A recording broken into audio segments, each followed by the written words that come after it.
Guys, welcome to my channel M knowledge में।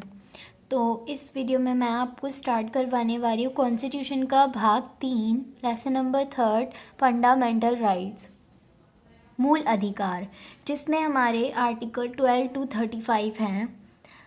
तो हम स्टार्ट करते हैं। मूल अधिकार को नैसर्गिक अधिकार कहते हैं क्योंकि यह जन्म के बाद मिल जाता है। मूल अधिकार को मैग्ना कार्टा कहते हैं। इसे यूएसए के संविधान से लिया गया है। Fundamental rights are called natural rights because they available after the birth. The fundamental right is called Magna Carta. It is taken from the Constitution of USA. So, इसमें हमें कहा गया है कि जो हमारी फंडामेंटल राइट्स हैं वो कहाँ से लिए गए हैं?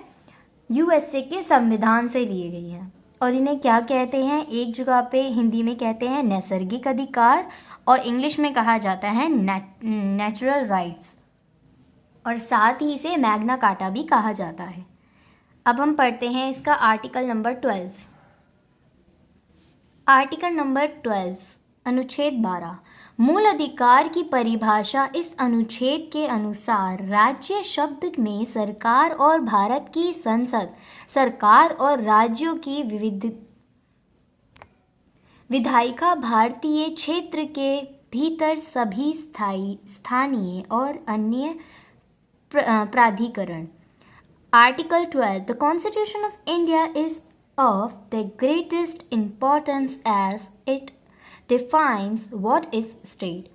हमारे आर्टिकल 12 में अगर हम साधारण भाषा में कहें तो हमारे आर्टिकल 12 में मूल अधिकार की परिभाषा है। अब हम आगे बढ़ते हैं हमारे आर्टिकल नंबर 13। आर्टिकल नंबर 13 अनुच्छेद 13। यदि हमारे मूल अधिकार को किसी दूसरे के मूल अधिकार प्रभावित करते हैं तो हमारे मूल अधिकार पर रोक लगाया जा सकता है।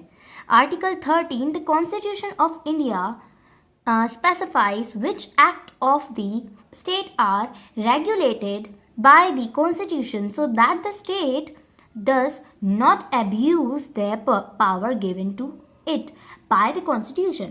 मतलब अगर हमारे मूल अधिकार किसी दूसरे के मूल अधिकार को ठेस पहुंचाते हैं, किसी दूसरे के मूल अधिकार को नुकसान देते हैं, तो उसी समय हमारे मूल अधिकार पर रोक लगा दी जाएगी। ये कहता है हमारा आर्टिकल नंबर 13। अब हम स्टार्ट करते हैं हमारा आर्टिकल नंबर 14। हमारा आर्टिकल नंबर 14 से लेके 18 तक समता समानता के अधिकार बताए गए हैं। Right to equality article number 14 to 18 में है। और मैं आपको बता दूं कि हम इस वीडियो में सिर्फ आर्टिकल 18 तक पढ़ेंगे और बाकी जो इस चैप्टर के और आर्टिकल्स हैं वो हम नेक्स्ट वीडियो में कंप्लीट करेंगे। सो अब हम स्टार्ट करते हैं हमारा अनुच्छेद 14। विधि के समक्ष समानता अर्थात कानून के सामने सब समान हैं। यह व्यवस्था ब्रिटेन से ली गई है, जबकि कानून के सामने संरक्षण की व्यवस्था अमेरिका से ली गई है। Article number 14। The state of shall not be deny to any person equality before the law और equality protection of the laws within the territory of India. तो हमारा आर्टिकल 14 कहता है कि विधि के समक्ष सब समान है। मतलब हमारे जो संविधान में सब लोग इक्वल है, हमारे में कोई भी अंतर नहीं है। कानून के आगे सब समान है। ये नहीं है कि कोई जो बड़ा है, किसी के पास बड़ा पद है या कुछ भी है और उसको भी कानून उसे सज़ा ना दे या ऐसा कुछ नहीं है। सब इक्वल हैं हमारे कॉन्स्टिट्यूशन के अकॉर्डिंग। तो अब हम पढ़ते हैं हमारा आर्टिकल नंबर 15 अनुच्छेद 15। जाति धर्म लिंग जनस्थान के आधार पर सार्वजनिक स्थान सरकारी स्थान पर भेदभाव नहीं किया जाएगा। Article 15।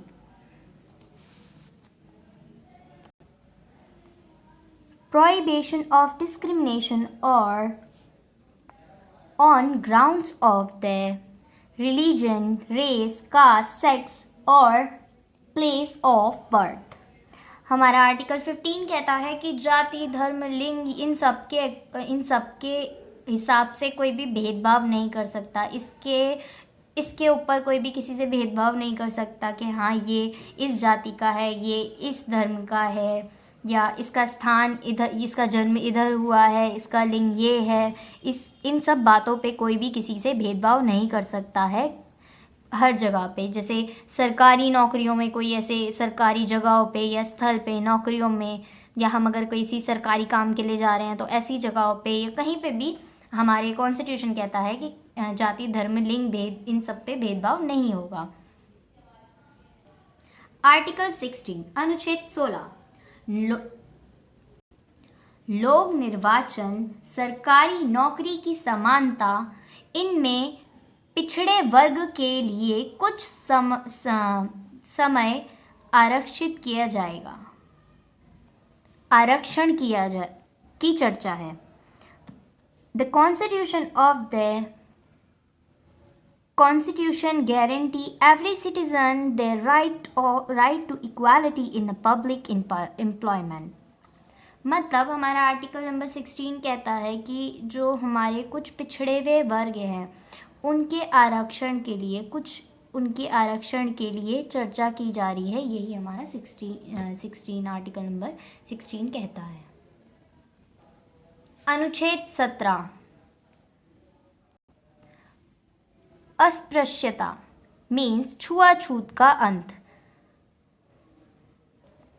Prohibits the practice of untouchability means, हाँ हमारा आर्टिकल नंबर 17 कहता है जो छुआछूत की प्रथा है उसको आगे नहीं बढ़ाता है हमारा कॉन्स्टिट्यूशन। मतलब छुआछूत एक मूल अधिकार में कहा गया है, छुआछूत के बेस पे कोई भी किसी को भी नीचा ऊपर नहीं दिखा सकता है। तो यही कहता है हमारा आर्टिकल नंबर 17। अब हम पढ़ते हैं हमारा आर्टिकल नंबर 18 अनुच्छेद 18 उपाधियों का अंत, किंतु शिक्षा, सुरक्षा तथा भारत रत्न, पद्म विभूषण इत्यादि रख सकते हैं। विदेशी उपाधि रखने के पूर्व राष्ट्रपति से अनुमति लेनी पड़ेगी।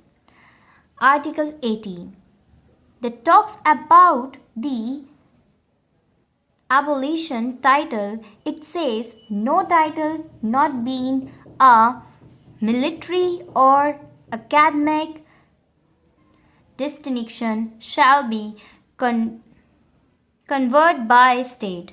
No citizen of India shall accept any title from any foreign state. Article number 18 कहता है कि जो हमारे भारत द्वारा दिए गए या अकेडमिक या सुरक्षा, शिक्षा इन सब के द्वारा जितने भी उपाधियाँ दी जाएगी उनको हम रख सकते हैं। बट अगर हमें किसी फॉरेन कंट्री से किसी प्रकार की मिलती है उपाधियाँ तो हम उसे नहीं रख सकते हैं बिना राष्ट्रपति की अनुमति के। इसी के साथ हमारे आर्टिकल 18 तक ये भाग कंप्लीट होता है। जो आगे के भाग आर्टिकल्स हैं इस भाग के वो मैं आपको नेक्स्ट वीडियो में पढ़ाऊँगी। Thank you so much for watching my video.